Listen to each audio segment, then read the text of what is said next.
En la audiencia de divorcio, mi marido estaba lleno de arrogancia. Nunca volverás a tocar mi dinero. Las palabras resonaron por la sala del tribunal con tanta claridad que incluso las personas sentadas en la última fila giraron la cabeza. Su amante sonrió a su lado, cruzando una pierna sobre la otra como si estuviera asistiendo a una celebración en lugar de un procedimiento legal. Ella no se merece ni un solo centavo, dijo. Algunas personas intercambiaron miradas incómodas. No respondí. Simplemente meto la mano en mi bolso y deslicé un sobresellado por la mesa. El juez lo abrió, hojeó la primera página, luego inesperadamente se echó a reír. Ni una risa cruel, ni una risa burlona. El tipo de risa que alguien hace cuando de repente descubre algo que no esperaba. Se reclinó en su silla y dijo en voz baja: «Oh, esto es bueno». El color se drenó de la cara de mi marido. Su amante dejó de sonreír, y por primera vez en meses, supe algo que ellos no sabían. Mi nombre es Sarah Michei. Tenía 42 años el día que mi matrimonio se derrumbó oficialmente en público. Lo extraño es que para entonces, ya no estaba de luto por el matrimonio.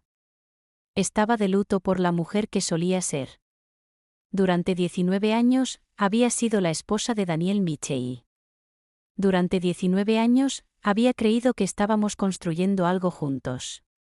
Un hogar, un futuro, una familia.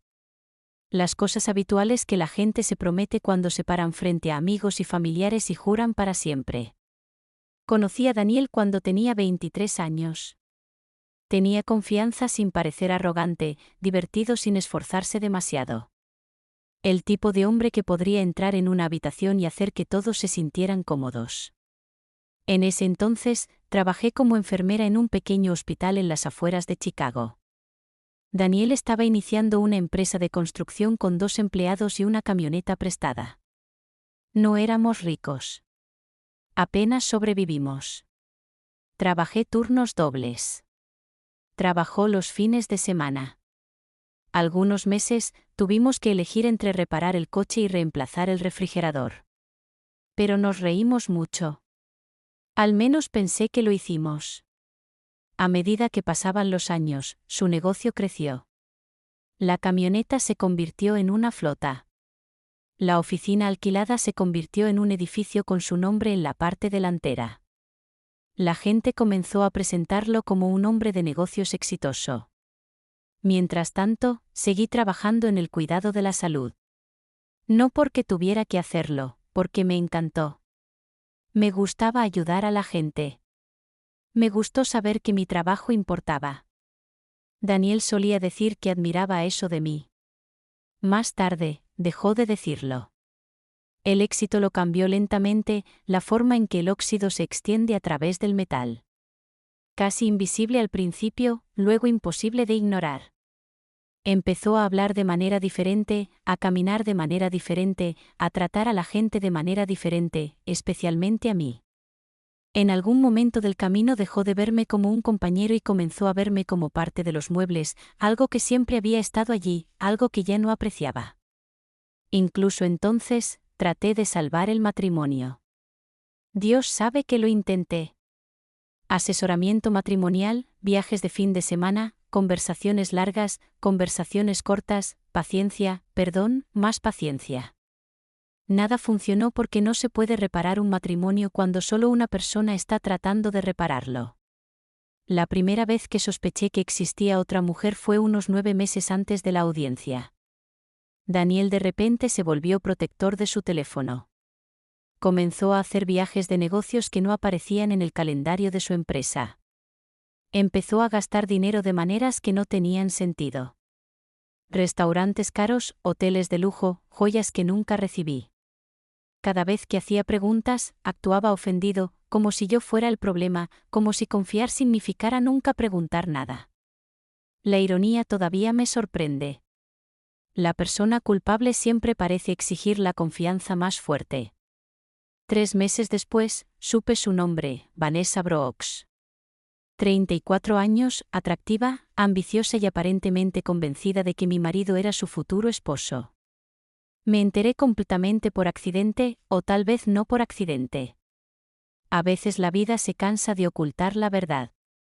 Estaba saliendo del hospital después de un turno de 14 horas cuando vi el coche de Daniel aparcado fuera de un restaurante a 40 minutos de nuestra casa. Al principio, pensé que estaba equivocado. Luego lo vi a través de la ventana, riendo, sosteniendo su mano, luciendo más feliz de lo que se había visto conmigo en años. Me quedé allí por menos de 30 segundos, luego me alejé. Sin confrontación, sin gritos, sin escena dramática, solo silencio. Un silencio que duró mucho más de lo que cualquiera de ellos se dio cuenta. Cuando finalmente se lo dije a Daniel, supe que no lo negaba. Eso dolió más que el asunto en sí. Simplemente me miró fijamente y dijo, tal vez ambos merecemos un nuevo comienzo. No, lo siento. No, un error. Solo un nuevo comienzo. Como si 19 años juntos pudieran borrarse con una frase corporativa.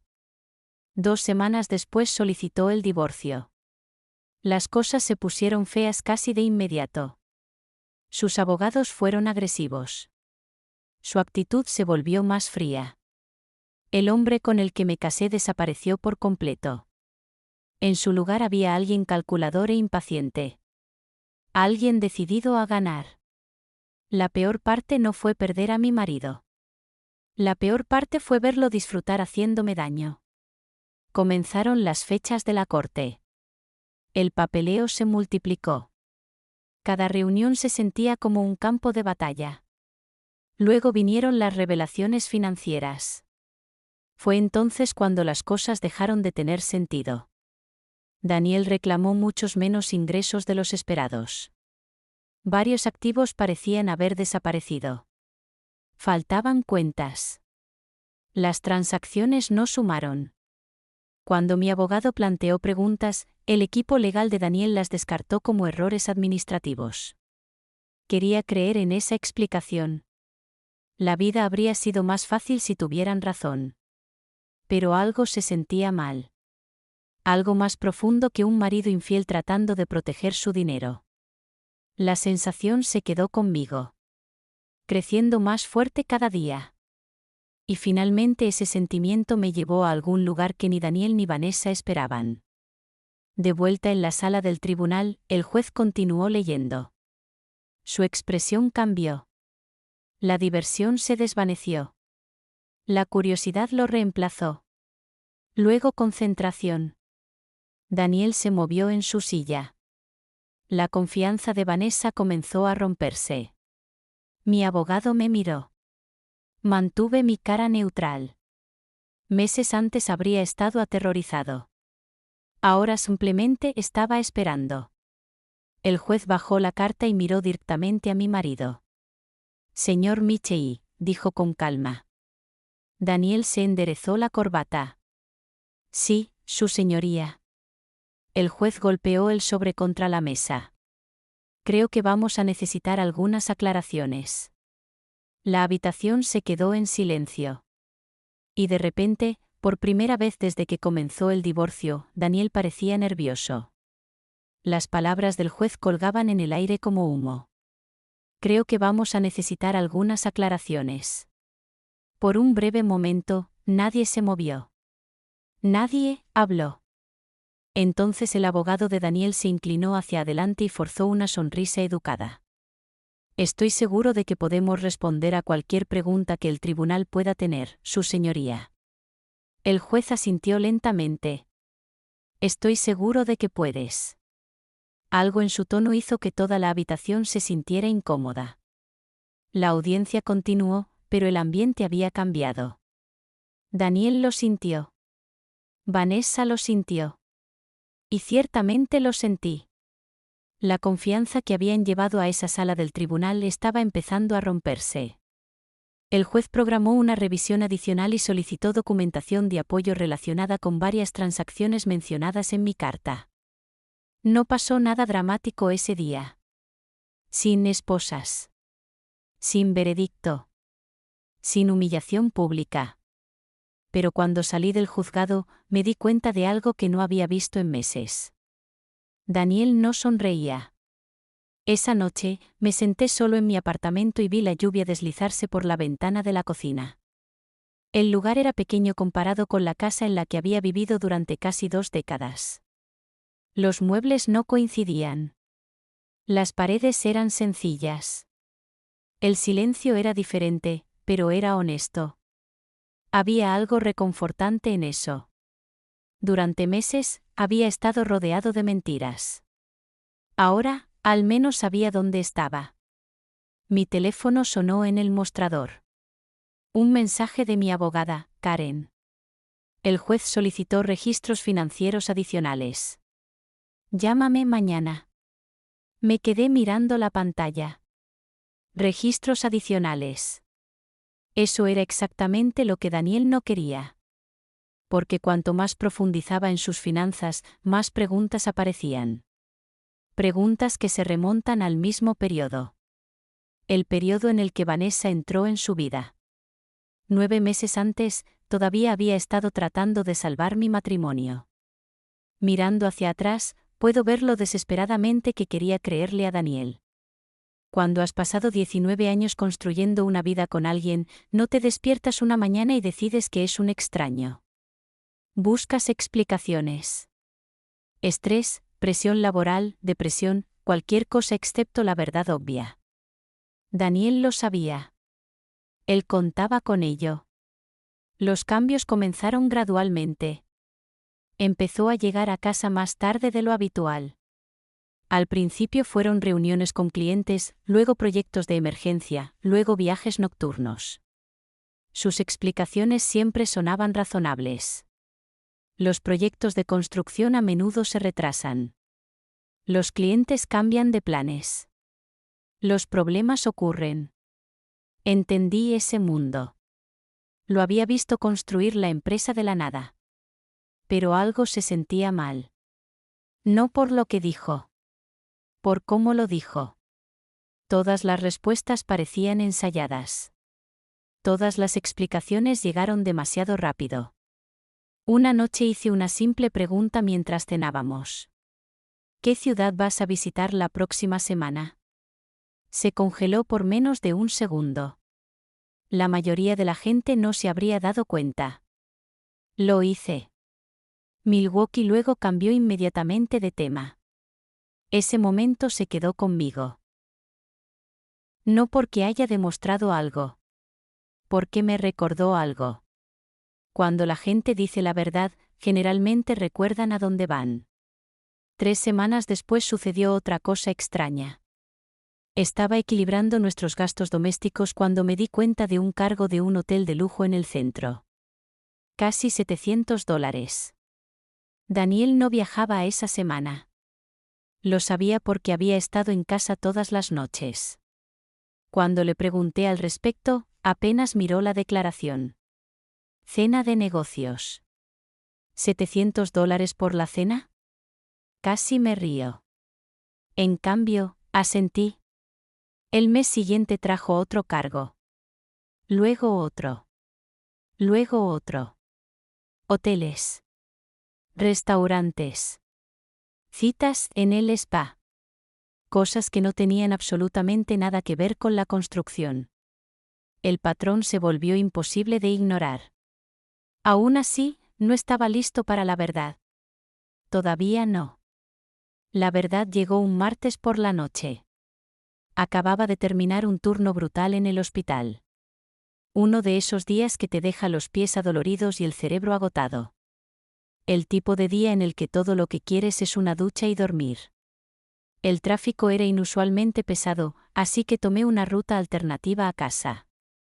Fue entonces cuando vi el camión de Daniel estacionado fuera de un restaurante de lujo a casi 40 minutos de nuestro vecindario.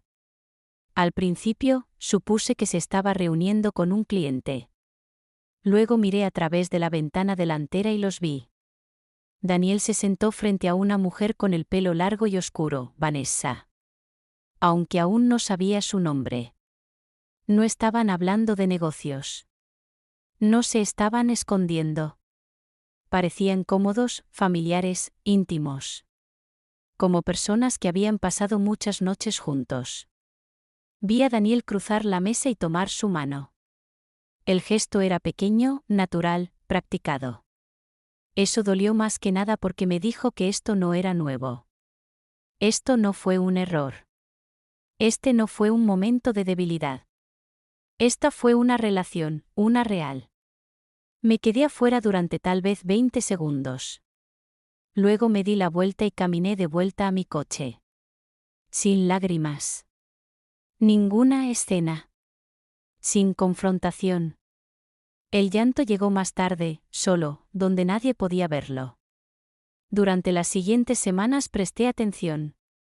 No porque quisiera venganza, porque necesitaba la verdad. La verdad tiene una cualidad extraña.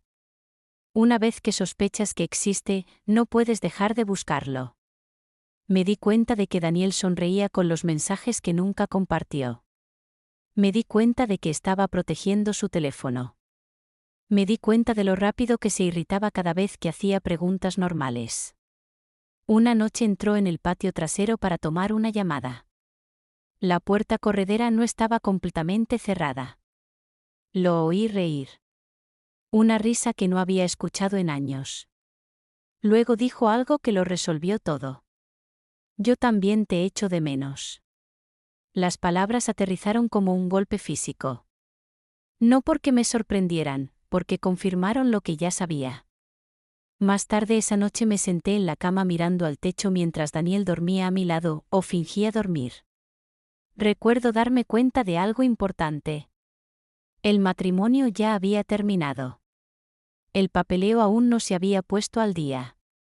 2 semanas después me enfrenté a él. No dramáticamente, no enojado, solo honestamente. ¿Quién es ella? Daniel me miró durante varios segundos. Sin negación, sin confusión, sin actuación, solo silencio. Luego suspiró, y eso fue de alguna manera peor porque la gente culpable niega. Daniel no se molestó. Su nombre es Vanessa. La habitación se sentía más pequeña. Mis manos se sentían frías. ¿Cuánto tiempo? Sin embargo, meses. Varios meses. La frase sonaba absurdamente pequeña en comparación con lo que realmente significaba. 19 años en un lado, varios meses en el otro, y de alguna manera había elegido.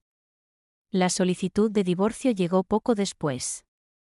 Lo que no sabía entonces era que la aventura no era el mayor secreto que Daniel estaba ocultando. Ni siquiera cerca. Porque unas semanas más tarde, mientras revisaba los registros financieros del divorcio, descubrí una transferencia por valor de casi $80,000. Dinero que había desaparecido de una cuenta de nuestra propiedad conjunta.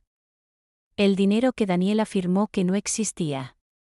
Dinero que se había ido a algún lugar. Me quedé mirando la transacción durante casi un minuto. Luego lo revisé una y otra vez. El número nunca cambió. $80,000 se han ido. Y ese fue el momento en que me di cuenta de que esta historia ya no era solo sobre infidelidad. Algo mucho más grande se escondía bajo la superficie. Me quedé mirando la transacción hasta que los números comenzaron a difuminarse. $80,000. Ni 800, ni 8,000, 80,000 desaparecidos. Revisé la fecha de nuevo, luego el número de cuenta, luego la información de enrutamiento. Todo coincidió. El dinero había salido de una de nuestras cuentas conjuntas 6 meses antes. El problema era simple. Nunca lo había autorizado. Al principio supuse que tenía que haber una explicación. Una inversión comercial, una transferencia temporal, un error de contabilidad. Pero cada explicación se derrumbó en el momento en que profundicé. La cuenta que recibió los fondos no estaba conectada a ningún proyecto que reconociera. No había factura, ni contrato, ni rastro de papel legítimo, solo dinero que desaparecía en un lugar que parecía diseñado para no ser encontrado. Ese descubrimiento lo cambió todo. Hasta entonces, había visto el divorcio como el doloroso final de un matrimonio fallido. Ahora, empecé a preguntarme si había estado viviendo al lado de un extraño. A la mañana siguiente, llamé a Karen. Mi abogado escuchó en silencio mientras le explicaba lo que había encontrado. Envíame todo, dijo ella. Reenvié los registros inmediatamente. 1 hora después, sonó mi teléfono. Sara, dijo ella, no te enfrentes a él. La seriedad de su voz me llamó la atención. No estaba planeando hacerlo. Bien. Una pausa. Porque si hay una transferencia oculta, probablemente haya más. Me senté en mi silla. El apartamento de repente se sintió más pequeño. ¿Cuántos más? No lo sé. Esa respuesta me molestó más de lo que cualquier número podría haber hecho. Durante las siguientes semanas, mis noches siguieron la misma rutina. Trabaja en el hospital, conduce a casa, come algo sencillo, luego pasa horas revisando documentos financieros, extractos bancarios, declaraciones de impuestos, divulgaciones comerciales, informes de inversión. La mesa del comedor desapareció lentamente bajo pilas de papel. Al principio, la información parecía aleatoria, luego surgieron patrones. Los patrones siempre cuentan una historia. Solo tienes que aprender a leerlos. Lo primero que noté fue el tiempo. Muchas transacciones inusuales comenzaron poco después de que Vanessa entrara en la vida de Daniel. Lo segundo que noté fue la frecuencia.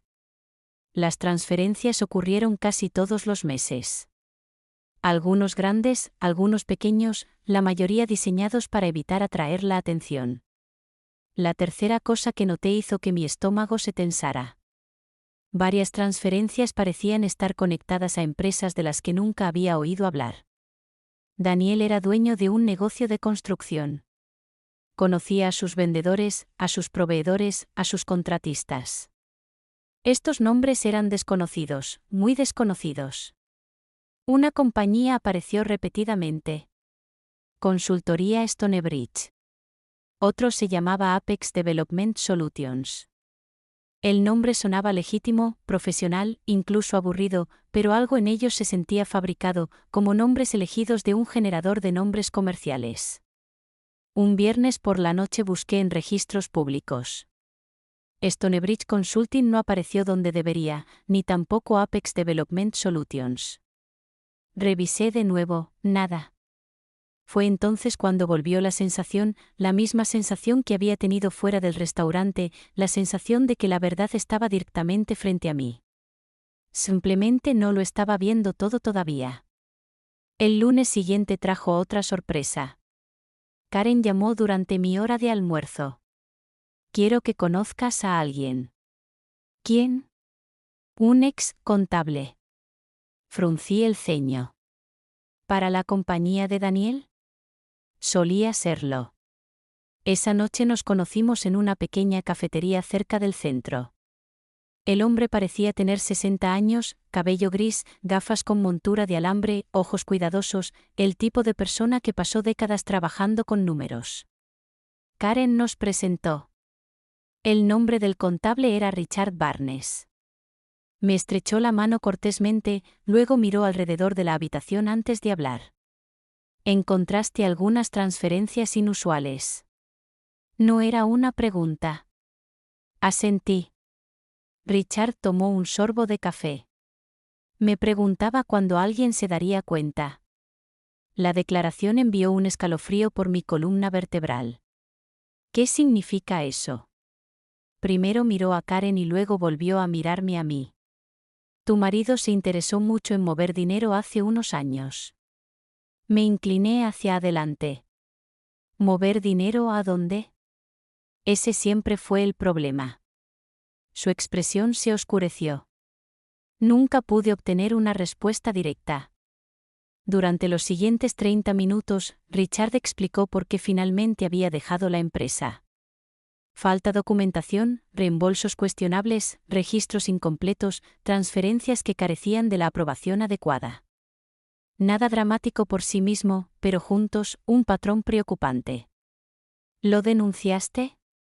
Pregunté. Me preocupé. ¿Y? Richard se rió suavemente, no porque algo fuera gracioso, porque claramente se había hecho esa pregunta muchas veces. Me dijeron que me centrara en la contabilidad. El silencio se instaló entre nosotros. Luego dijo algo que todavía recuerdo palabra por palabra. Esto no se trata solo de una aventura. Mi pulso se aceleró. ¿Qué quieres decir? Él cruzó sus manos. Los asuntos hacen que la gente sea descuidado. Esperé. Pero estas transacciones estaban sucediendo antes de que nadie supiera sobre Vanessa. Me di cuenta de inmediato. El asunto no fue el comienzo. Fue un síntoma. Parte de algo más grande, algo más viejo, algo más peligroso. Conduje a casa esa noche con la radio apagada. Mis pensamientos eran demasiado ruidosos. Las luces de la ciudad se desdibujaron a través del parabrisas mientras las preguntas se acumulaban dentro de mi cabeza.